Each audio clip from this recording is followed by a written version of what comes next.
के कामवा रोकल बाकी लइकन के काम बा ठोकल होला लइकिन के कामवा रोकल बाकी लइकन के काम बा ठोकल होला लइकिन के कामवा रोकल।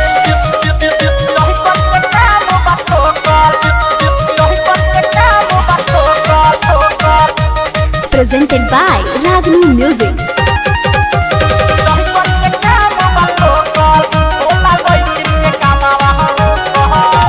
कैसे करी केहू सबर भीतर के चिझवा लौकी सभका में फीलिंग जगिए जाला हमरो सामान चला छौकी।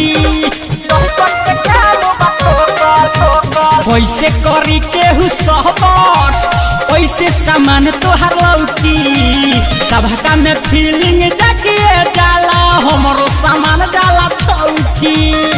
हमार धन हटे चौलब देखा के पीछे न कोरा बाबू पागला के हमार धन हटे चौलब देखा के पीछे न कोरा बाबू पागला के आज लेके हो गिरी न हो खल हो खल हो खल होला लइकिन के कामवा रोकल बाकी लइकन के काम बा ठोकल होला लइकिन के कामवा रोकल बाकी लइकन के काम बा ठोकल होला लइकिन के कामवा रोकल।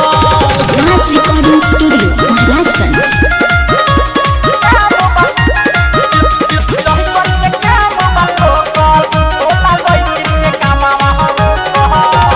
इतने बाले तहरा सरम चल तू चिझावा टोपी कबले राखी अपन बुलेट राजा आलो मोह सवार रोकी। इतने बाले तहरा सरम चल तू चिझावा टोपी कबले राखी अपन बुलेट राजा आलो मोह सवार रोकी।